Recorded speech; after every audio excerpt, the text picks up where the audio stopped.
आज के इस वीडियो में इंग्लिश में कुछ ग्रामर समझाने के अलावा मैथमेटिक्स में मैंने आपको कुछ शॉर्टकट समझाए हैं दो विषयों में, खासतौर पर बोट्स एंड स्ट्रीम से रिलेटेड सवाल यानी कि धारा और नाव से संबंधित सवालों के लिए एक शॉर्टकट समझाए हैं जिसमें क्वेश्चंस को आप सेकंड्स में कर सकेंगे। और मैथमेटिक्स का दूसरा टॉपिक जिसमें मेरे द्वारा कंसेप्चुअलिटी दी गई है वो है क्वाड्रेटिक इक्वेशंस को, पेयर ऑफ क्वाड्रेटिक इक्वेशंस को सॉल्व करके हम दो वेरिएबल यानी एक्स और वाई में एक रिलेशन कैसे निकालें, जो कि जनरली आईबीपीएस के चाहे वो प्रीलिम्स का एग्जाम या मेंस का उसमें 5 क्वेश्चंस आते हैं। तो नमस्कार dear students, welcome to my YouTube channel maths academy 99। और आज ये हमारा आईबीपीएस की तैयारी के लिए 10वां वीडियो है जिसमें 7वां मॉक टेस्ट है। इंग्लिश मैथ्स पर दूसरा है और आज हम 15 क्वेश्चंस करेंगे इंग्लिश के और 10 क्वेश्चंस करेंगे मैथमेटिक्स के। वीडियो थोड़ा बड़ा हो गया है क्योंकि खास तौर पे गणित में और इंग्लिश में भी मैंने कुछ बेसिक कंसेप्ट्स आपको समझाने का प्रयास किया है। तो डियर स्टूडेंट्स, मैं संजय मोहन भटनागर और चलिए शुरू करते हैं अपनी आज की क्लास। तो सबसे पहले इंग्लिश के 15 क्वेश्चंस करेंगे, फिर मैथ्स के 10 क्वेश्चन करेंगे। तो शुरुआत करते हैं इंग्लिश के क्वेश्चन से। और आज मैंने इंग्लिश में पैराग्राफ भी लिया है। So let us start. In the following passage some words have been deleted. तो ये जो पैराग्राफ दिया गया है इसमें कुछ वर्ड्स डिलीट कर दिए गए हैं। Fill in the blanks with the help of the alternatives given. तो जो विकल्प दिए गए हैं उनकी सहायता से इन ब्लैंक्स को भरिए। Select the most appropriate option for each blank. Okay, तो ये पैराग्राफ है और इसमें हमारे सामने जो क्वेश्चंस हैं उनकी संख्या है 5। So let us start. According to some researchers musical instruments came about dash dash dash depending on the available materials. अब यहाँ पर बहुत सिंपल सी चीज ये है, केम अबाउट अपने आप में एक वर्ब है, तो एक जो दूसरी वर्ब है it shall not follow another verb. Okay, अब डेलिब्रेट अपने आप में एडजेक्टिव है, वर्ब भी है, करेक्ट, लेकिन केम अबाउट के साथ एक दूसरी वर्ब नहीं आएगी। केम अबाउट अपने आप में वर्ब है। अब अगर हम एडजेक्टिव की बात करें तो इसके बाद एडजेक्टिव भी नहीं आएगा। अगर ये डेलिब्रेटली होता, एडवर्ब होता, तो भी मैं एक बार को इस पे विचार करता, but deliberate is out of question. Okay, इसी तरह से सिस्टमैटिक एडजेक्टिव है तो सिस्टमैटिक भी नहीं आएगा। अब हमारे सामने बचे 3 शब्द। अच्छा, एक चीज और कि अगर ये डेलिब्रेटली होता तो डेलिब्रेटली रैंडमली का ठीक अपोजिट है कि डेलिब्रेटली मतलब किसी सोचे समझे तरीके से और रैंडमली माने अचानक, अपने आप, यादृच्छिक रूप से। तो म्यूजिकल इंस्ट्रूमेंट्स अस्तित्व में आए randomly depending upon the available material. तो ये रैंडमली कुछ ठीक लगता है। Okay, cautiously out of question और एंक्शसली भी नहीं आ सकता, तो randomly is the answer. So 18D is the answer. Now the definition of a musical instrument is quite simple. It is an instrument that was created, और अब obviously अगर ये verb है, बल्कि ये कहें कि verb की थर्ड फॉर्म है, तो और जो कंजंक्शन लगा हुआ है इसके साथ जो दूसरी verb आएगी वो अपने थर्ड फॉर्म में आएगी। So it is an instrument that was created, और obviously concise is not a verb। इसके बाद immense is not a verb। ये कंसाइज और इमेंस दोनों एडजेक्टिव हैं, आउट ऑफ क्वेश्चन। अब हमारे सामने 3 वर्ब बचती हैं, यानी कि थर्ड फॉर्म बचती है वर्ब की, अडेप्टेड, प्रोहिबिटेड, डिस्ट्रीब्यूटेड।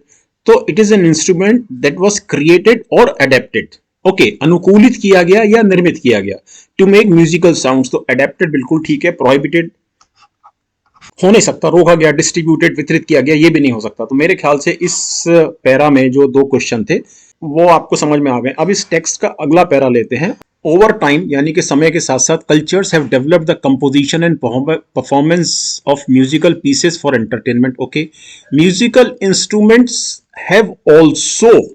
अब यहां पर आगे सेंटेंस पढ़ लेते हैं, with the ever changing applications. तो म्यूजिकल इंस्ट्रूमेंट्स, अब ऑप्शन देखें आप, तो ऑप्शन में 5 वर्ब हैं, ABCDE। Okay, but the problem is कि हैव के साथ वर्ब की फर्स्ट फॉर्म नहीं आएगी, वर्ब की थर्ड फॉर्म आएगी, यानी कि हमारा ही बनेगा प्रेजेंट परफेक्ट टेंस। इसलिए इसमें रिफाइन नहीं आएगा, इसमें सर्ज नहीं आएगा।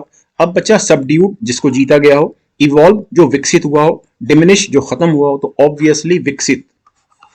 तो म्यूजिकल इंस्ट्रूमेंट्स विकसित हुए हैं with the ever changing application. Okay, so evolve is the answer. आगे देखते हैं, यहां से देखते हैं इसको। Researchers who have been interested in the physics of instruments believe that musical devices have always pretty much on the material। तो obviously यहां पर हमें अब एक वर्ब की थर्ड फॉर्म चाहिए, बिल्कुल ये 20वें क्वेश्चन की तरह से है। ठीक है, तो वर्ब की थर्ड फॉर्म रिलेटिवली एडवर्ब है, नहीं आएगा। और वर्ब की थर्ड फॉर्म इसलिए चाहिए क्योंकि इस सेंटेंस में ये बिना मेन वर्ब के पूरा ही नहीं हो रहा। ओके, तो अब जो चार वर्ब बची थर्ड फॉर्म में, suspected, dependent, aligned, sustained. Obviously dependent, simple, निर्भर रहे हैं, तो म्यूजिकल डिवाइसेस हमेशा निर्भर रहे हैं pretty much on the material that were available to each civilisation. Okay, simple.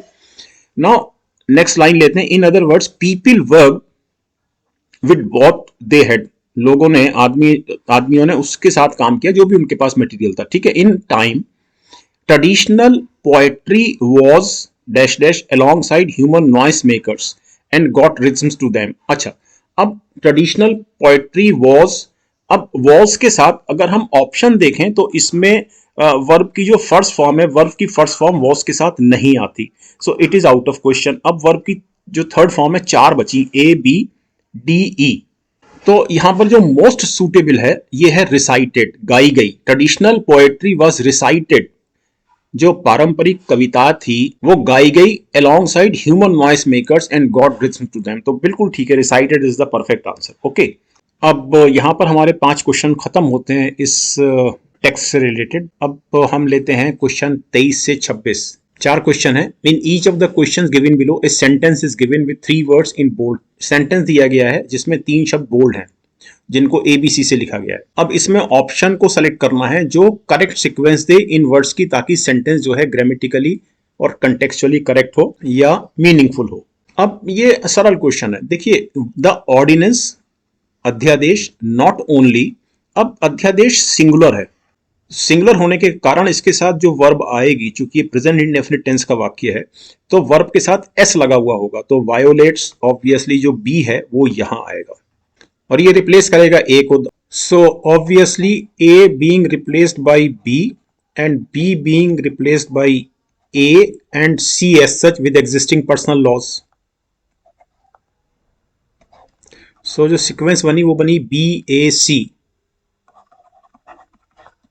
So option B is the answer. Next देखते हैं। The deficit changes in the sector brought in through the 3 laws have aggravated. So have aggravated तो बिल्कुल ठीक है, have के साथ third form I हुई है वर्ब की, तो इसमें कोई चेंज नहीं है, अर्थात B as such. Now A और C में चेंज है क्योंकि the deficit changes नहीं, the abrupt changes, abrupt माने अचानक. So A has been replaced by C and C has been replaced by A, so this is CBA. Option D is the answer. Okay, अच्छा ये भी समझ लीजिए, the trust deficit of the government, यानी कि सरकार के प्रति विश्वास में कमी, तो ए और सी का ही रिप्लेसमेंट है आपस में एक दूसरे के साथ। 25वां क्वेश्चन देखते हैं। The Chinese communist party initially aftermath, ये यही पहला पॉइंट ही गलत है, इसके बाद ऑब्वियसली एक वर्ब आनी चाहिए, तो वर्ब है हमारे पास एम्ब्रेस्ड। सो 25वें क्वेश्चन की बात कर रहा हूं। So A is replaced by B. Okay, अब यहां पर हम ले आए embrace, the initially embrace nationalism as a cooption strategy, तो ये सी जो है ये बी को रिप्लेस करेगा, तो ये जो बी है ये सी से रिप्लेस हुआ। अब आते हैं हम यहां पर सी, तो सी ऑब्वियसली ए से रिप्लेस करेगा, आफ्टरमाथ यहां आ जाएगा, in the aftermath of the Tiananmen square massacre, so C being replaced by A, तो जो करेक्ट सीक्वेंस बनी वो बनी BCA। So option D is the answer. 26वां सरल है। The Supreme Court has been asking states to, चूंकि यहां क्वांटिफाइड डेटा आ रहा है, इसका मतलब प्रोड्यूस, तो प्रोड्यूस कहां आ रहा है, सी पर, so A has been replaced by C, correct. To justify, ये बिल्कुल ठीक है, टू के साथ वर्ब की फॉर्म फर्स्ट फॉर्म माने जो बी एस सच बी। अगर हम अब सी की बात करें तो देयर लेवल्स ऑफ रिजर्वेशन, तो C has been replaced by A, so it is CBA।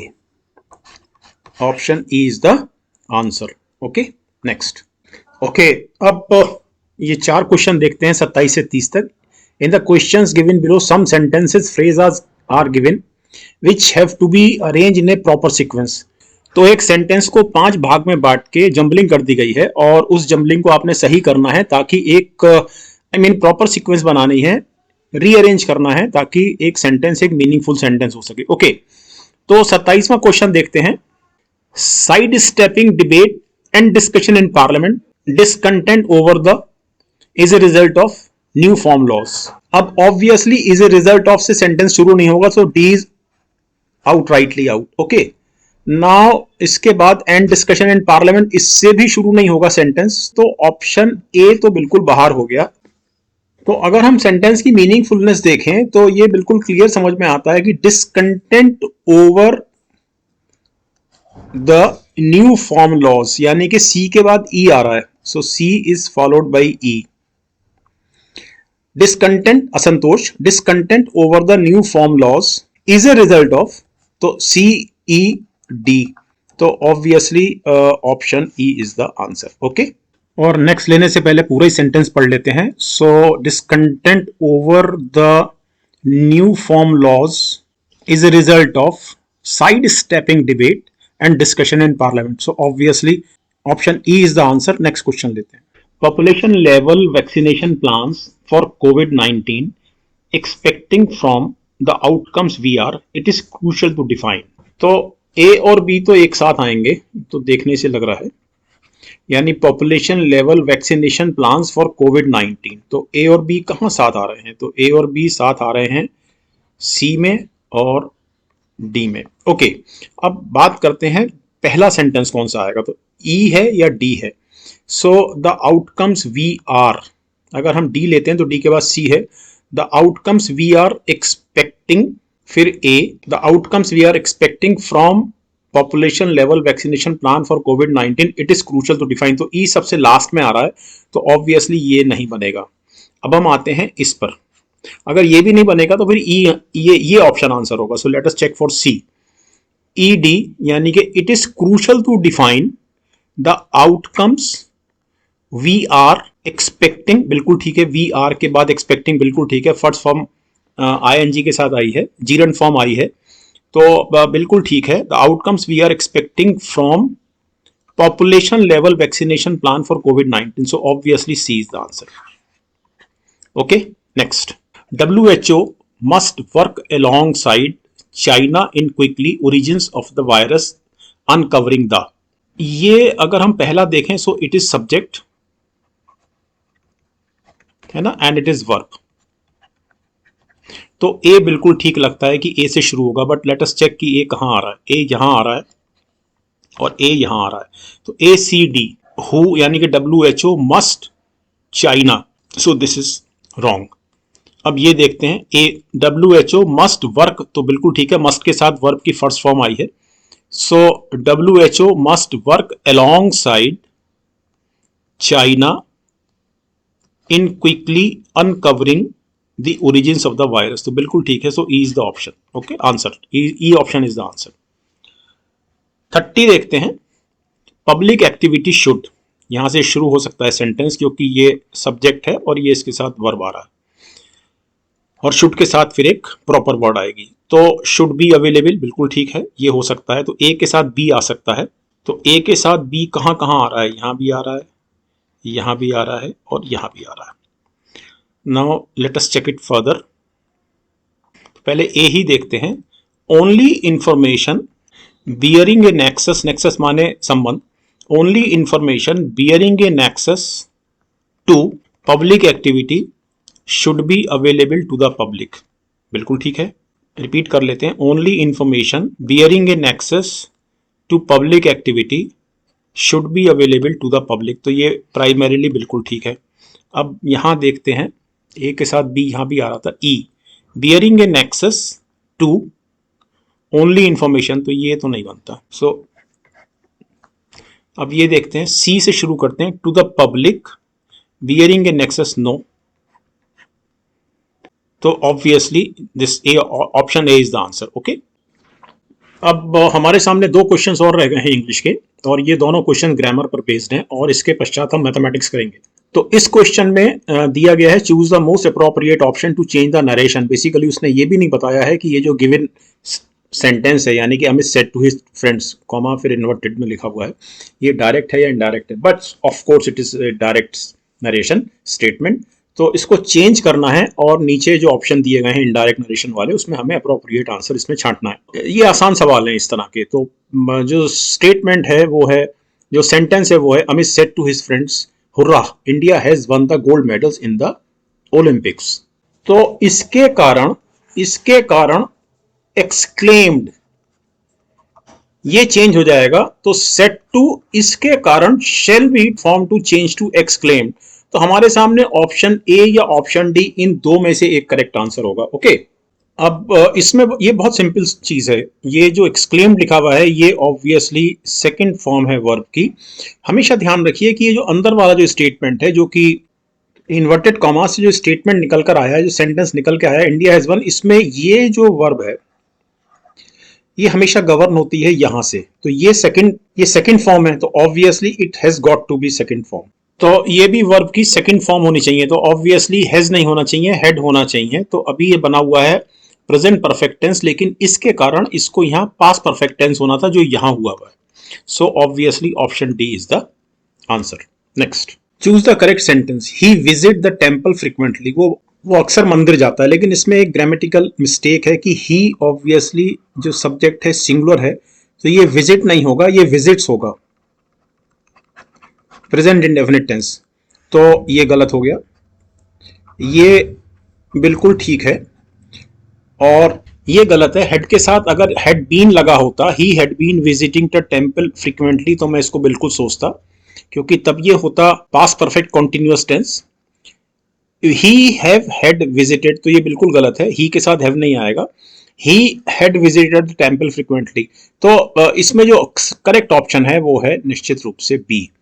तो यहां पर हमारे इंग्लिश के 15 क्वेश्चन पूरे होते हैं और अब हम 15 क्वेश्चंस लेंगे मैथमेटिक्स के। मेरे को पूरी उम्मीद है कि इंग्लिश के इन 15 क्वेश्चन से आपकी जो इंग्लिश को समझने में जो सहजता है, जो नॉलेज है, उसमें निश्चित रूप से इजाफा हुआ होगा। और मैं अभी कुछ और भी मॉक टेस्ट लूंगा इंग्लिश में। ओके, तो चलिए शुरू करते हैं मैथमेटिक्स। उसमें भी 15 क्वेश्चन हैं। So this is first question of the mathematics part of the paper.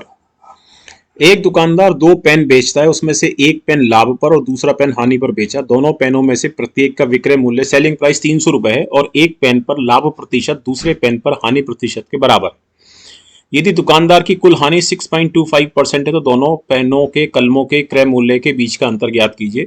सबसे पहले मैं इस क्वेश्चन को 2 लाइन में एक शॉर्टकट से करता हूं और उसके पश्चात मैं आपको इसके जो पीछे थ्योरी है, जिसका जो कंसेप्ट है इस क्वेश्चन को किस तरह से सॉल्व करें, वो मैं आपको एक्सप्लेन करता हूं। लेकिन सबसे पहले हम समझते हैं इसका सबसे आसान तरीका। और सबसे आसान तरीका मैं आपको इसलिए बता रहा हूं क्योंकि आपको 30 मिनट में 40 क्वेश्चन करने हैं। तो देखिए, ये बहुत सरल सवाल है। This is CP1 profit, selling price, दूसरा CP2 लॉस, परसेंट कर देते हैं, सेलिंग प्राइस। सेलिंग प्राइस दोनों के 300 हैं, दोनों के लॉस परसेंट और प्रॉफिट परसेंट सेम है। तो हमें ये वाले परसेंट निकालने के लिए इसका सहारा लेना पड़ेगा कि दुकानदार की कुल हानि इस ट्रांजैक्शन में 6.25% है। तो इसके लिए मैं आपको एक शॉर्टकट समझा रहा हूं और वो शॉर्टकट ये है कि अगर 2 वस्तुएं जिनका क्रय मूल्य अलग अलग है, ये जो हमारा क्वेश्चन है इन दोनों में क्रय मूल्य अलग अलग है, CP1 CP2, लेकिन विक्रय मूल्य दोनों का समान है। तो हमारे इस क्वेश्चन में दोनों का विक्रय मूल्य 300 रुपीज है। अब एक को A% लाभ पर और दूसरे को A% के नुकसान पर बेचा जाता है, मतलब प्रॉफिट परसेंट और लॉस परसेंट दोनों बराबर हैं। तो इस याद रखिए, इस संपूर्ण समव्यवहार में हानि, शुद्ध हानि होती है, इसको ध्यान रखिए। और इस हानि का प्रतिशत A²/100% होता है। तो मैं पहले इसको मैं यहां करता हूं। तो मैं मेरे को दिया हुआ है कि 6.25% इक्वल टू A²/100 और ये percent sign, so percent cancels out percent, so A² equal to 6.25 into 100, that is 625, so A equal to 25।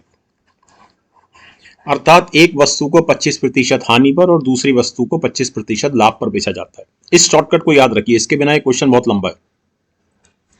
यानी यहां पर 25% लाभ है और यहां पर 25% हानि है। सिंपल।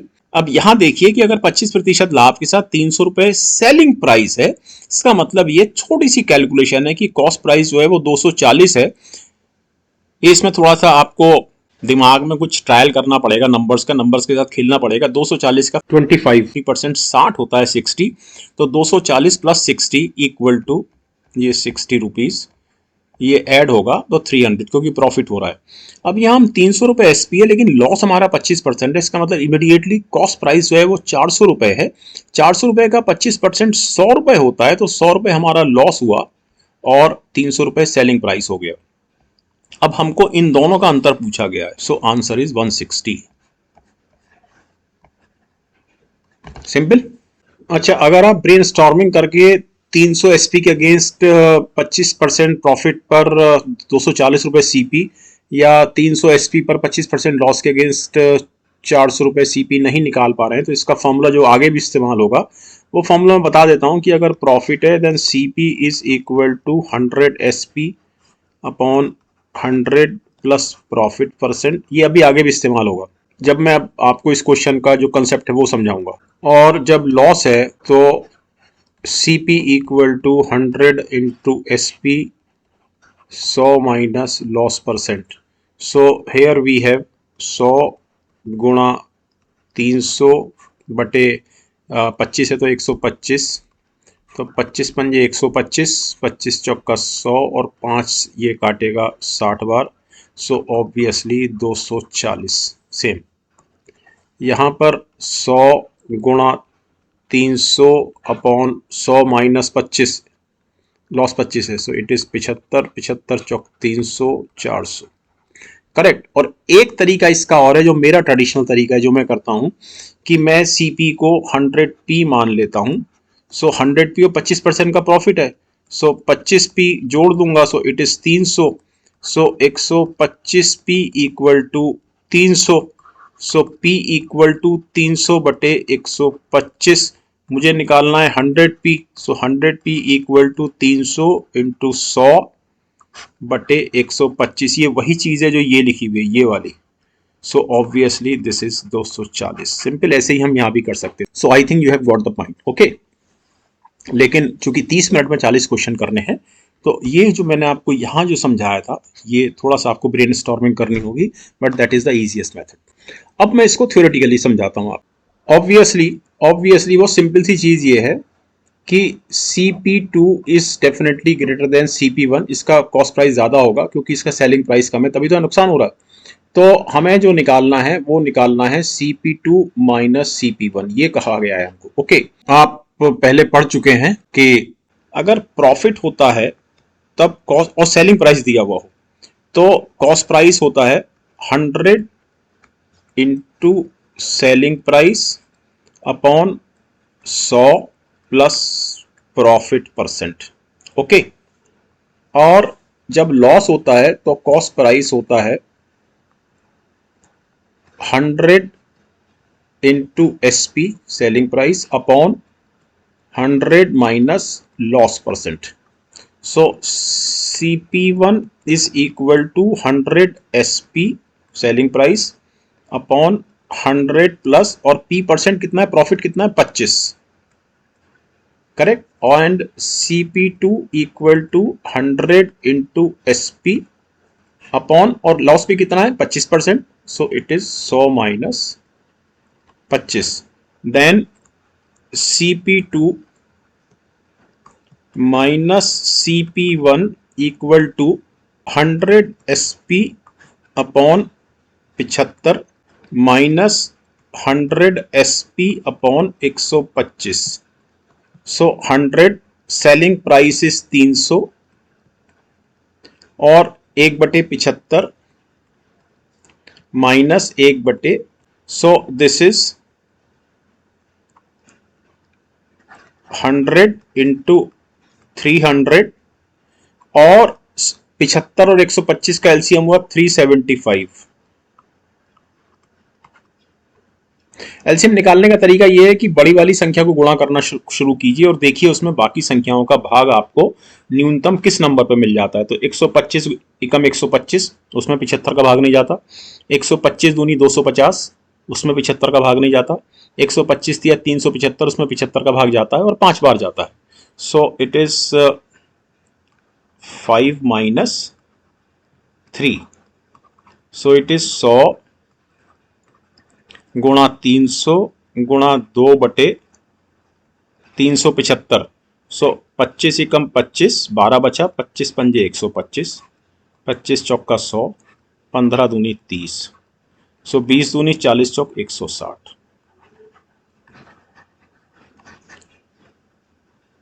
तो हमारा यही आंसर आया था यहां पर 400 minus 240। Okay, so this question is complete. Next, एक आदमी को 3,456 रुपए का ब्याज प्राप्त हुआ जब उसने 12% प्रति वर्ष की साधारण ब्याज दर पर रुपए पी का 3 साल के लिए निवेश किया। अगर उसने रुपए पी प्लस 4400 का 15% प्रति वर्ष की चक्रवृद्धि ब्याज पर, जो वार्षिक रूप से देय है, पर 2 साल के लिए निवेश किया तो उसके द्वारा प्राप्त ब्याज ज्ञात कीजिए। ये एक बहुत सरल सवाल है सिंपल इंटरेस्ट कंपाउंड इंटरेस्ट का। जो पहली कंडीशन दी गई है उसके हिसाब से 3, 4, 5, 6 is equal to P into 12 into 3/100। तो यहां से हमको प्रिंसिपल अमाउंट मिल जाएगा। So this is 3, 4, 5, 6 p into 3/3/25। Now this is 3 और 4 7 और 5 12 6 18, अर्थात ये 9 से कटेगा, तो 3 तिया 9, इस 9 से मैं इसको काट देता हूं। सो इट इज 9 तिया 27, 7 75, 9 8 72 और 9 चौक 36 into 25 equal to P. So this is the principal amount. तो इसको निकाल लेते हैं। तो इसको निकालने का एक बहुत सिंपल तरीका ये है, मैं 384 इंटू 25 इंटू 4 करके 4 से डिवाइड कर दूंगा। 4 से गुणा किया, 4 से डिवाइड किया, तो ये आसान तरीके हैं। सो 25 इंटू 4 100 और 4 नम 36 और 2 4 छंग 24 इंटू 100। सो P बराबर 9600। तो आपको इसमें गुणा नहीं करनी पड़ी। ओके, मतलब 25 और 384 की गुणा आपको नहीं करनी पड़ी। अब इस व्यक्ति ने जो निवेश किया वो किया, यानी कि ये कंडीशन 1 हो गई। और अब कंडीशन नंबर 2, अब इसने निवेश किया P प्लस 4400 रुपए का, अर्थात 9600 प्लस 4,400 रुपए का निवेश किया। So this is equal to 6 और 4 10, 10 और 4 14, 14,000 रुपए का निवेश किया इसने 15% प्रति वर्ष की वार्षिक ब्याज दर पर। तो पहले इसका 2 साल का सिंपल इंटरेस्ट निकाल लेते हैं। So it is 14,000 into 2 into 15/100। तो ये 2 जीरो से 2 जीरो कैंसिल हुए, एंड दिस इज 140 इंटू 10, मैंने 15 को 5 और 3 कर लिया, गुणा ऑब्वियसली 3। सो 14 तिया 42, 420 गुणा 10, सो 4200 रुपए। करेक्ट, 2 वर्षों का सिंपल इंटरेस्ट। तो प्रथम वर्ष का सिंपल इंटरेस्ट हुआ, क्योंकि इंटरेस्ट पे इंटरेस्ट लगेगा, चक्रवृद्धि ब्याज है। प्रथम वर्ष का सिंपल इंटरेस्ट ऑब्वियसली 4200 बटे 2, अर्थात 2100 रुपए। करेक्ट, और इस 2100 रुपए पर फिर से ब्याज लगेगा अगले साल का, तभी तो चक्रवृद्धि हुआ। सो 2100 गुणा 1 गुणा 15 बटे 100, तो ये कैंसिल हुआ। 15 गुणा 21 कर लेते हैं, तो 15 एकम 15, 15 दूनी 30 और 1 31। सो this is answer is 4515। Okay, अब इसको मैं आपको, ये जो मैंने निकाला है, इसको मैं फॉर्मूले से भी, जो चक्रवृद्धि ब्याज का फॉर्मूला होता है उससे भी मैं आपको करके दिखा देता हूं। तो मेरे पास जो मूलधन है, जो प्रिंसिपल है, वो 14,000 है। तो मेरे पास जो अमाउंट आएगा, यानी कि मिश्र धन, इट इज इक्वल टू, जो फॉर्मूला है पहले वो लिख देता हूं, 1 प्लस रेट अपॉन 100 की power time. Okay, so principal is 14,000 गुणा 1 प्लस 15/100 की पावर 2 साल के लिए ना, तो 2। So this is equal to 14,000 into 15/100 का मतलब 5 दिया 15, और ये 20 से 3/20, तो 20 से कम 20 और 3 23, 23/20 गुणा 23/20। करेक्ट, सो दिस इज तो ये 2 जीरो से ये 2 जीरो कटे, तो 140 को मुझे 4 से डिवाइड करना है, तो 140 का आधा 70 और 70 का आधा 35, सो इट इज 35 गुणा 23 गुणा 23, करेक्ट। मैंने आपको कई क्लास में बोला है कि 25 तक के स्क्वायर आपको याद रखने चाहिए। तो 23 का स्क्वायर होता है 529, मैं निकाल नहीं रहा हूं, तो मुझे 529 और 35 की गुणा करनी है। ओके, 35 नम्मा 315, 31 हासिल, 35 दूनी 70 और 31 101, 10 हासिल, 35 पंजे 175 और 10 185। तो ये आया हमारा अमाउंट या मिश्र धन। तो ब्याज हुआ 18,515 माइनस 14,000 अर्थात 4,515। सिंपल। नेक्स्ट, इस क्वेश्चन को करने से पहले मैं आपको ये बताऊं कि क्वांटिटेटिव एप्टीट्यूड यानी कि मैथमेटिक्स के बहुत सारे टॉपिक्स जो तमाम कॉम्पिटिटिव एग्जाम्स में जिन पर आधारित क्वेश्चंस आते हैं, उनके लिए मैं एक शॉर्टकट्स की सीरीज शुरू कर रहा हूं कि आप बिल्कुल 30, 35, 40 सेकंड में किसी क्वेश्चन को कैसे करें, चाहे वो कितना ही टफ क्यों ना हो। और ये जो शॉर्टकट है या जो शॉर्टकट्स की सीरीज में चला रहा हूँ, वो फॉर्मूला फ्री रखी गई है ज़्यादातर वो क्लासेस। मतलब मैं उसमें जब तक बहुत आवश्यक नहीं होगा मैं कोई फॉर्मूला नहीं सिखाऊंगा, हम लोग बहुत छोटे छोटे शॉर्टकट इस्तेमाल करेंगे। तो यहाँ पर भी हम वही करने जा रहे हैं। तो इसमें जो सबसे पहले मैं शुरुआत कर रहा हूँ, जिसका वीडियो मेरे ख्याल से मैं इस वीडियो के साथ ही अपलोड करूँगा, तो वो है स्ट्रीम एंड बोट यानी कि धारा और नाव, गति और नाव पर आधारित क्वेश्चन, क्योंकि वो सबसे टफ माने जाते हैं। तो आप उस सीरीज को ज़रूर देखें। उसमें जो पहली जो क्लास मैंने ली है shortcuts on boats and stream questions, वो 10 क्वेश्चंस की है और प्रत्येक क्वेश्चन 15 सेकेंड, 20 सेकेंड, अधिकतम 35 सेकेंड जो मैंने कैलकुलेट किया है। आपको हो सकता है थोड़ा 5-7 सेकेंड और ज़्यादा लगे, तो उसको आप ज़रूर देखिए। उसका लिंक मैं नीचे दूंगा डिस्क्रिप्शन बॉक्स में। तो पहले मैं इसमें आपको छोटा सा शॉर्टकट में बता देता हूँ कि मैं करने क्या जा रहा हूँ। तो इस तरह से समझ के आपको इस प्रकार के क्वेश्चंस करने में बहुत सहजता और सरलता रहेगी। ये क्वेश्चंस बहुत आसान होते हैं। एक बहुत छोटा सा कंसेप्ट इसमें लगता है, बहुत छोटा सा आइडिया है, वो मैं आपको समझाता हूँ। तो अब इस चीज को समझिए कि ये एक नदी है जो ऐसे बह रही है, और जो धारा की जो गति है, रेट ऑफ करंट, वो c किलोमीटर पर आवर है।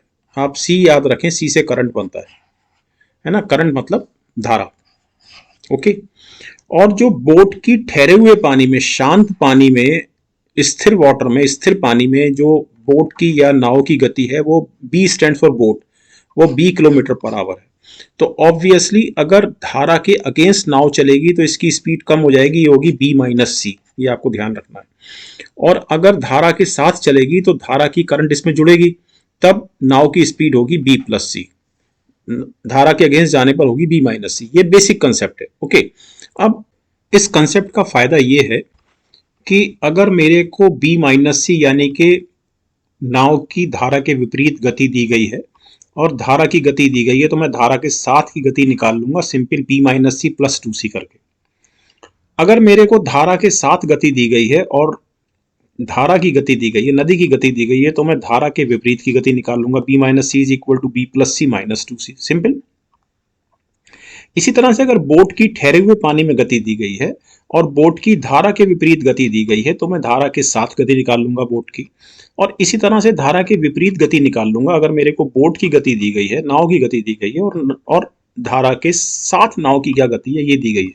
तो बहुत सिंपल से कैलकुलेशन है, और ये हम जो शॉर्टकट वाली क्लास है उसमें यूज करेंगे। और ये जो क्वेश्चन जो मैं करने जा रहा हूँ ये थोड़ा सा जटिल है, क्योंकि इसमें क्वाड्रेटिक इक्वेशन बनेगी। ओके, तो चलिए इस क्वेश्चन को शुरू करते हैं।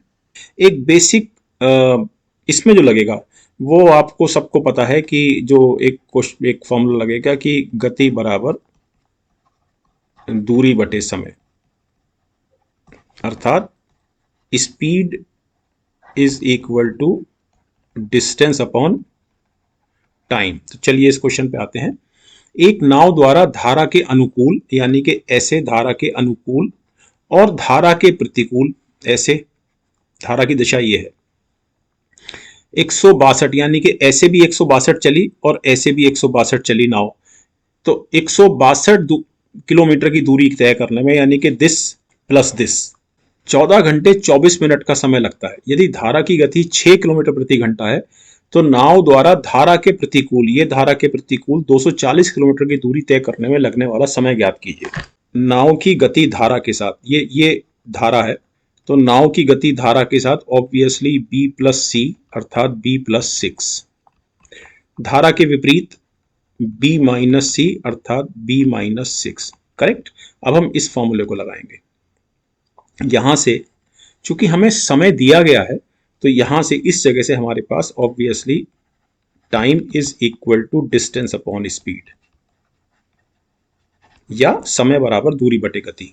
तो ये डिस्टेंस जब ऐसे जा रहे हैं ऐसे धारा के साथ तो डिस्टेंस 162 बटे स्पीड कितनी, ऑब्वियसली b प्लस 6, प्लस जब वापस आए डिस्टेंस फिर से 162 और स्पीड कितनी b माइनस 6, और इन सब में कितना लगा 14 घंटा 24 मिनट। तो 14 घंटा और 24 मिनट को मैं घंटों में चेंज कर लूंगा 60 से डिवाइड करके। अब ये बहुत सरल सवाल हो गया, हमको यहाँ से b की वैल्यू निकालनी है और उसके पश्चात अगला वाला पोर्शन तुरंत हो जाएगा। तो b की वैल्यू निकालने के लिए थोड़ा सा इसमें गणित लगेगी, इस क्वेश्चन में लगेगी। ये जो गणित लगेगी ऑब्वियसली इसका इस सवाल से कोई सीधा संबंध नहीं है, आपको क्वाड्रेटिक इक्वेशन करने आने चाहिए। तो इसको मैं सॉल्व कर देता हूं। तो 14 प्लस 12 से कटेगा 12 दूनी 24, 12 पंजे 60, करेक्ट, और 14 पंजे 70 और 2 72 बटे 5। यहां तक क्लियर हो गया? ओके। अब मैंने 162 कॉमन निकाला यहां से, ये 162 कॉमन निकला तो ये हो गया 1 upon B plus 6 plus 1 upon B minus 6 and it is equal to 72 बटे 5। तो अब ये देखते हैं किससे कटेगा, 18 चौक 72 और 18 नम्मा 162। आपको हर हालत में 25 तक पहाड़े, 20 तक पहाड़े और 25 तक स्क्वायर आपको आना ही आना चाहिए, क्योंकि बहुत जरूरी है, आपको 30 मिनट में 40 क्वेश्चंस करने हैं। So it is 1 upon B plus 6 plus 1 upon B minus 6 equal to 4 बटे ये 9 जो है इधर नीचे गुणा होकर आ गया 45। ओके, सो दिस इज, ये क्रॉस मल्टीप्लाई हो जाएगा b minus 6 plus B plus 6 upon B plus 6 into B minus 6 that is B square minus 36 बराबर 4 बटे 45। So this is 4 into B square minus 36, और ये 6 से 6 कट गया, इस 6 से ये 6 कट गया, 2b बचा। सो 45 दूनी 90, तो मैं 2 को अलग ही कर दे रहा हूं क्योंकि अभी ये और कट जाएगा, 2 into 45 and this is b plus b 2b, तो ये 2b ये हो गया। ओके, और 45 ये गुणा होकर आ गया। तो अब ये क्वाड्रेटिक इक्वेशन बनी, 2 से ये 4 दो बार कटा तो इट इज 2b स्क्वायर। यहां पर ये 45b बचा, इसको मैं इधर ले आया, 45b माइनस 36 दूनी 72, क्योंकि अब ये 2 बचा ये वाला है ना, क्योंकि ये 2 से कट गया था, 72 इक्वल टू 0। अब इसको मैं अगले पेज पे ले लेता हूँ, सॉल्व कर लेते हैं। क्वाड्रेटिक इक्वेशन में 9th क्लास में पढ़ाई जाती है। So it is 2b square minus 45b minus 72, तो 72 दूनी 144। अब हमको दो संख्याएं ऐसी ढूंढनी है जिनका सम माइनस 45 हो, तो बहुत सरल है obviously.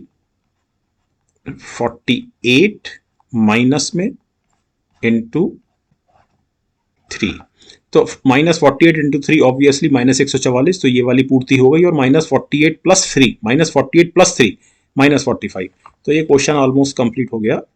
So 2b square minus 48b plus 3b minus 72 equal to 0। यहां से 2b कॉमन निकला, so it is b minus 24, और यहां से 3 कॉमन निकला इसमें से, so it is b minus 24 equal to 0.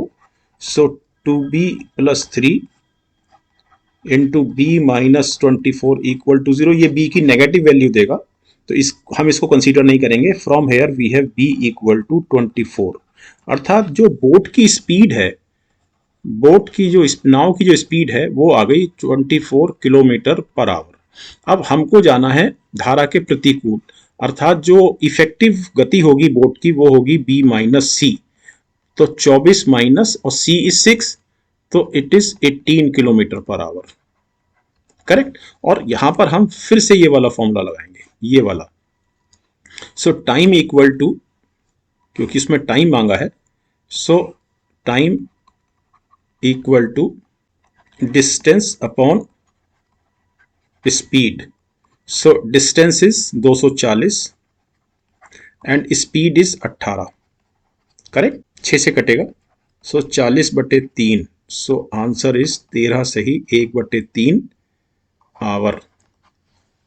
So option A is the answer. Okay, next. 2 वर्ष पहले पी की आयु का 2 वर्ष बाद की आर की आयु से अनुपात 1:2 है और क्यू की वर्तमान आयु पी की वर्तमान आयु से 25% अधिक है।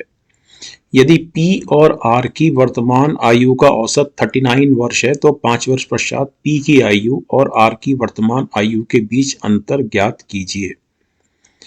ये एक सरल क्वेश्चन है और निश्चित रूप से ये वाली जो लाइन है, ये लाइन, या इंग्लिश में ये लाइन, इस लाइन का नो रेलिवेंस, कोई इसका संदर्भ नहीं है। बड़ा सिंपल सा कारण ये है कि पहली लाइन में P और R में हमको एक रिलेशन दिया गया है और दूसरा रिलेशन P और R में हमको यहां दिया गया है, करेक्ट। तो P और R की वैल्यू निकल जाएगी और यहां से हमको P और R में एक रिलेशन का मान मांगा गया है। तो एज सच Q का कोई रेलिवेंस नहीं है। क्वेश्चन शुरू करते हैं। 2 वर्ष पहले P की आयु, तो P-2 2 वर्ष पहले, 2 वर्ष बाद R की आयु R+2 और ये अनुपात है 1:2। So this is 2P-4 equal to R+2। So this is 2P-R equal to 6। ये पहला रिलेशन। दूसरा रिलेशन दिया गया है कि P और R की वर्तमान आयु का औसत 39 ईयर्स है। So this is P+R/2 equal to 39 means P+R equal to 78। Add कर दीजिए दोनों को, -R से +R कटा, so 3P equal to 84, P equal to 28। तो यहां से R equal to 78 minus P equal to 78 minus 28, so R equal to 50। क्या चाहिए हमको? 5 वर्ष बाद P की आयु, यानी कि हमको चाहिए P+5 5 वर्ष बाद, और R की वर्तमान आयु, और R की वर्तमान आयु, R's प्रेजेंट एज का अंतर। तो R की वर्तमान आयु कितनी है? 50, और P+5 कितना हुआ? 33। तो ऑब्वियसली अंतर जो हुआ 17 का हुआ। Option B is the answer. Okay, next. तो अब क्वेश्चन नंबर 56 से 60 तक हमारे जो 5 क्वेश्चंस हैं वो क्वाड्रेटिक इक्वेशन पे बेस्ड हैं। ये क्वेश्चन मैंने पिछली क्लास में भी कराए थे मैथमेटिक्स में, और मैं थोड़ा सा एक्सप्लेन करता हूँ आपको क्वाड्रेटिक इक्वेशंस कैसे बनती हैं और हम बहुत क्विकली इनको सॉल्व किस तरह से कर सकते हैं। सो पहले थोड़ा बेसिक समझते हैं। ओके, अब देखिए क्वाड्रेटिक इक्वेशन बनती कैसे है। सपोज मेरे पास x की 2 वैल्यू हैं, फॉर एग्जाम्पल a और फॉर एग्जाम्पल b। 2 वैल्यू मेरे पास x की हैं। जैसे आपको हर क्वेश्चन में 2-2 वैल्यू मिलेंगी, यहाँ भी आपको 2 वैल्यू मिलेंगी, यहाँ भी आपको 2 वैल्यू मिलेंगी। तो क्वाड्रेटिक इक्वेशन चूंकि डिग्री 2 की इक्वेशन है, ये एक जो जनरल इक्वेशन होती है क्वाड्रेटिक इक्वेशन की,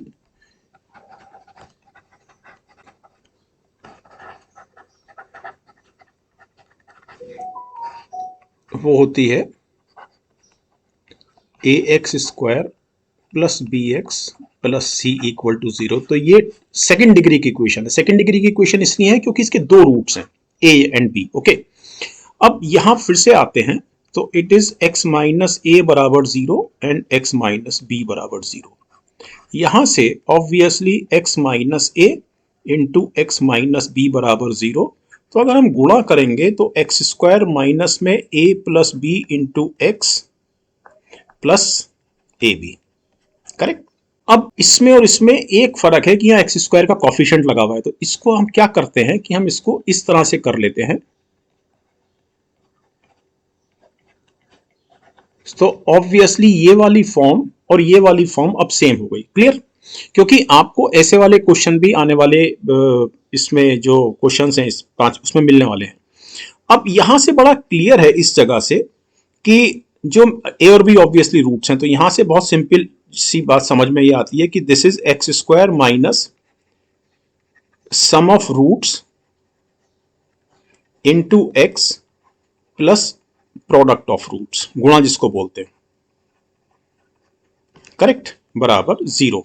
यहां से इसको अब अगर हम कंपेयर करें, so capital B upon A equal to minus में स्मॉल ए प्लस बी। इसको कंपेयर कीजिए, एक्स का कॉफिशिएंट यहाँ पे बी अपॉन ए है, यहाँ पर एक्स का कॉफिशिएंट जो है माइनस में स्मॉल में A plus B. Actually A और बी रूट्स हैं और ये कॉफिशिएंट्स हैं, capital A capital B capital C. इसका मतलब ये हुआ कि sum of the root A plus B, ये जो रूट्स हैं ये तो ए और बी, तो sum of the roots is equal to minus में बी अपॉन ए। करेक्ट? एक चीज। इसी तरह से अगर हम प्रोडक्ट ऑफ रूट्स की बात करें, तो प्रोडक्ट ऑफ रूट्स मतलब A B, so A B is obviously equal to C upon A. That's all. Okay. अब यदि नहीं समझ में आया है तो मैं आपको कुछ क्वेश्चंस आगे जब मैं भी कराऊंगा तो शॉर्टकट्स के अलावा भी मैं कुछ बेसिक चीजों समझाऊंगा, उससे भी आपको समझ में आ जाएगा, वरना आप इसी स्लाइड को आप 2-3 बार देख लीजिए, आपको समझ में आ जाएगा। ओके, क्योंकि आपने ऑलरेडी 9th-10th क्लास में पढ़ा हुआ है। अच्छा, आगे बढ़ने से पहले इसमें एक चीज और समझ लेते हैं कि अगर हमारे पास क्वाड्रेटिक इक्वेशन जनरल फॉर्म में लिखी हुई है and its roots are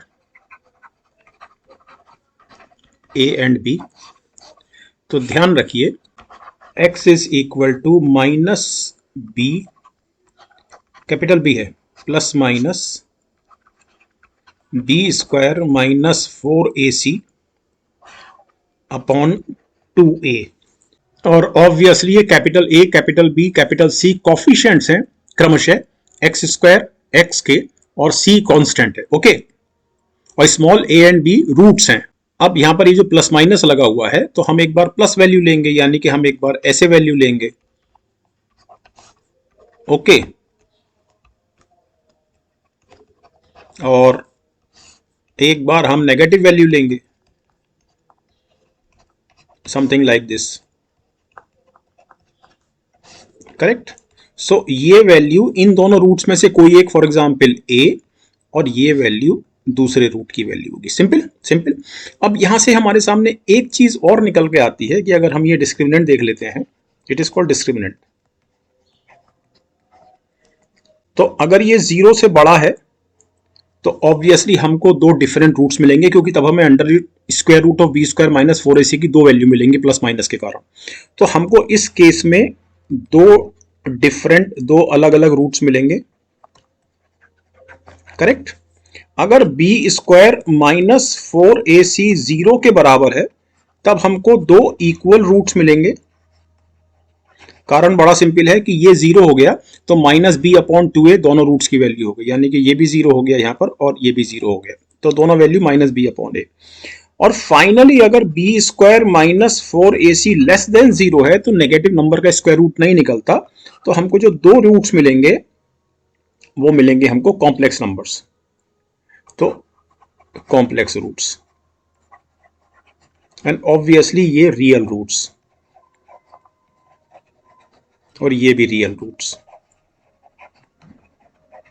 correct? और आपको ध्यान होगा इस फॉर्मूले का इस्तेमाल मैंने पिछला जो वीडियो बनाया था मैथमेटिक्स का उसमें भी किया था। तो चलिए, ये आपको समझाना रह गया था।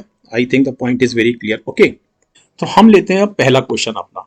तो ये वाला क्वेश्चन है, अगर मैं इसको ट्रेडिशनली सॉल्व करने पर जाऊं तो मेरे को दो संख्याएं ऐसी चाहिए जिनका सम -2 हो और गुणनफल -143 हो। करेक्ट? तो ऐसी जो दो संख्याएं हैं वो ऑब्वियसली -13 एंड 11 है। करेक्ट? तो अभी मैं इसको ट्रेडिशनली सॉल्व कर रहा हूं, फिर मैं आपको इसका शॉर्टकट समझाता हूं। सो it is X square -13x plus 11x, तभी तो -2x आएगा, -143, क्योंकि -13 गुणा 11 इक्वल टू -143। यहां से x कॉमन निकला, सो इट इज x -13, और यहां से 11 कॉमन निकला, सो इट इज x -13, क्योंकि 11 गुणा 13 equal to 143। So it is x plus 11 into x -13 equal to 0। तो x equal to -11 and 13, correct. Shortcut अभी समझाता हूं, और यहां से ये तो बहुत आसान है। It is y square equal to 169, so y square equal to 13 square, so y बराबर +-13। आप इसको ऐसे भी लिख सकते हैं, A square minus B square का फॉर्मूला लगाकर, कि it is y -13 into Y +13 equal to 0। तो जो हमारे पास, जो अब नंबर लाइन ले लीजिए, मैंने आपको पिछली बार भी समझाया था। So x equal to -11, x equal to 13, obviously y equal to 13 and y equal to -13, यहां से, करेक्ट। तो ऑब्वियसली x और y में कोई रिलेशन नहीं है, x y से बड़ा भी है लेकिन x y से छोटा भी है, तो ऑप्शन, इसका जो आंसर है वो है ए। अब इस वाले पोर्शन को, इसमें तो कोई डाउट था ही नहीं, तो बहुत ही आसान था। इसको मैं अभी, आपने जो पिछली स्लाइड पर समझा है, यानी कि ये जो आपने समझा है, इसके आधार पर मैं उसको अभी सॉल्व करता हूं। मैं अब इसमें इतनी एक्सरसाइज नहीं करूंगा, मैं आपके सामने इसको बहुत क्विकली करता हूं, ओके। तो जब आपको कोई भी इक्वेशन मिले, फॉर एग्जांपल आपको ये मिली हुई है, तो हमेशा आप इसको इस तरह से रखिए, माइनस बाहर लिखिए हमेशा। ये 2 अंदर आया, x यहां पर प्लस लगाइए और इस तरह से लिखिए। तो x के कॉफिशिएंट को हमने माइनस में रखना है। मैं आपको एक दूसरा उदाहरण यहां समझा देता हूं, कि अगर सपोज ये लिखा होता x square plus 5x plus 6 equal to 0, तो मैं इसको कैसे लिखता? मैं इसको ऐसे लिखता, x स्क्वायर माइनस बाहर, अंदर -5 लिखता, और यहां पर मैं +6 लिखता। तो x का कॉफिशिएंट हर हालत में माइनस में चाहिए, ठीक। चलिए हम अपने मूल क्वेश्चन पे वापस आते हैं। उससे पहले मैं इसको, जो मैंने लिखा है, इसको मैं हटा देता हूं, ताकि आपको कोई कंफ्यूजन ना हो, ओके। देखिए, अब इसको, 2 को मैं हर हालत में ऐसे लिख सकता हूं, 13 और प्लस में -11, करेक्ट। और यहां पर भी -143 को मैं 13 इंटू -11 कर सकता हूं। ये आपको समझाने के लिए, एक बार आपको आदत पड़ जाएगी तो जरूरत नहीं पड़ेगी। अब एक्स छोड़िए, अच्छा, मुझे मालूम है कि मेरा जो स्टैंडर्ड इक्वेशन है, क्वाड्रेटिक इक्वेशन की जो स्टैंडर्ड फॉर्म है, वो है -b/a into X plus c/a equal to 0, where -b/a is equal to sum of roots, है ना। तो मेरे 2 रूट्स हो गए ना, 13 और -11, दैट्स ऑल। तो मेरे को x बराबर 13 मिल गया और x बराबर -11 मिल गया। क्यों? क्योंकि c/a भी 13 और -11 है, दैट्स ऑल। आई मीन, बहुत ही सिंपल तरीका है, बशर्ते आप जो शुरुआती जो कंसेप्ट हैं इसके, वो समझ लें। अगला क्वेश्चन देखते हैं, एक्स स्क्वायर -7x -18। देखिए, किसी भी तरीके से आपको हर हालत में 2 संख्या तो ऐसी ढूंढनी पड़ेंगी जिनका सम ये हो और गुणा ये हो। तो लेकिन ये बहुत सरल चीजें हैं। 18 के फैक्टर्स कर लेते हैं, 9 दूनी 18 और 9 और 2 का अंतर 7। कोई खास मुश्किल चीजें नहीं है। अब इसको मैं शॉर्टकट से कर रहा हूं आपके सामने, क्योंकि हम अब शॉर्टकट्स की बात कर रहे हैं।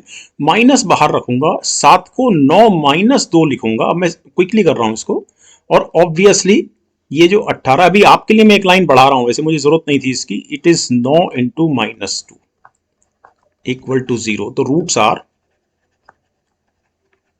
x इक्वल टू 9, ये वाला, एंड x इक्वल टू -2। एक काम मेरा खत्म हुआ। अब यहां आ जाते हैं, 90 के फैक्टर करते हैं। तो 90 के 2 फैक्टर मुझे ऐसे मिल गए, ऑब्वियसली 9 और 10, 9 ढाई 90 और 9 और 10 19। अब जब भी आपको इस तरह से दिया गया, यानी कि एक जो कॉफिशिएंट है वो माइनस में प्लस में, तो इसमें दोनों रूट्स, इसको याद रखिए, both roots shall be positive. Simple, बड़ा सिंपल सा कारण है, मैं आपको समझा देता हूं।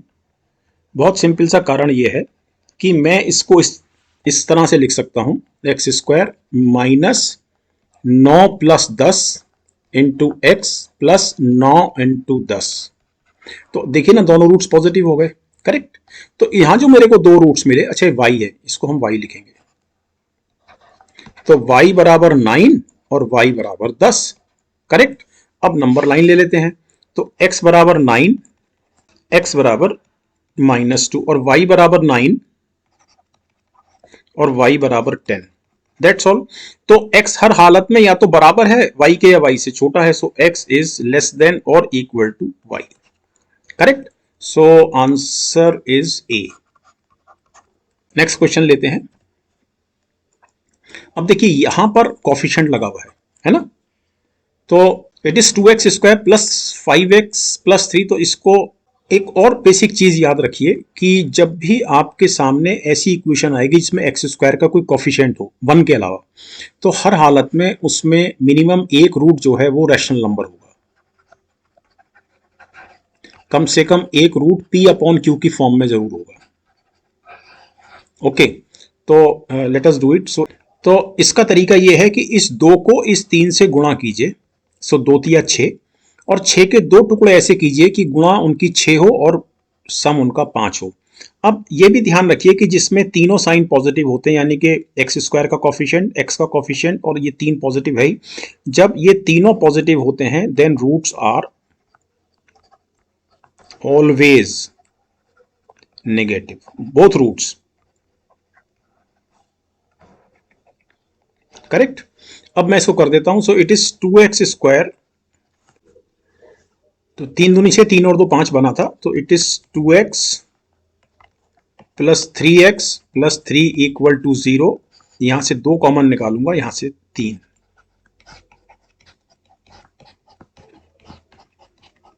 करेक्ट। अर्थात 2x plus 3 into X plus 1 equal to 0, तो x बराबर -3/2 एंड -1। यहां आते हैं, 6 दूनी 12 और 6 में से 2 गया 4, तो इसको क्विकली कर लेते हैं। y स्क्वायर माइनस निकालूंगा बाहर, तो अंदर -4 हुआ, तो -4 को मैं लिखूंगा -6 प्लस 2। रिपीट कर देता हूं, माइनस हर हालत में बाहर निकालना है ऐसे सारे क्वेश्चन में जहां वाई स्क्वायर या एक्स स्क्वायर का कॉफिशिएंट 1 है, तो it is Y square, minus बाहर निकाल लिया, लेकिन मुझे अंदर 4 चाहिए, तो 4 कैसे आएगा? अब वो माइनस का 4 चाहिए होगा क्योंकि मैंने माइनस बाहर निकाल लिया, तो इट इज -6 प्लस 2, ओके, -4 दे देगा। और यहां पर निश्चित रूप से it is -6 into 2, so it is y बराबर -6 एंड y बराबर 2। सिंपल। इस तरह के क्वेश्चन में मैं आपको एक चीज और समझा देता हूं कि आप इसको इमीडिएटली ऐसे भी कर सकते हैं। इसको फॉर्मूले से करता हूं मैं, 2x square plus 5x plus 3 को, so it is x equal to -b plus minus B square, 5 पंजे 25 माइनस 4ac, 4 दूनी 8 तिया 24 upon 2a, a is 2, so it is 4। So x is equal to -5 plus minus 25 में से 24 गया 1, तो मैं इसको 1 लिखूंगा अपॉन 4, मीन्स x बराबर -5 -1 -6 बटे 4 मतलब -3 बटे 2, और -5 प्लस 1 -4 अपॉन 4 इक्वल टू -1। तो ये सेम आंसर आया, आप फॉर्मूले से भी कर सकते हैं। अब यहां पर हमारे पास ये वैल्यू आ गई है। अब नंबर लाइन ले लेते हैं। So x is equal to -1 and -3 बटे 2,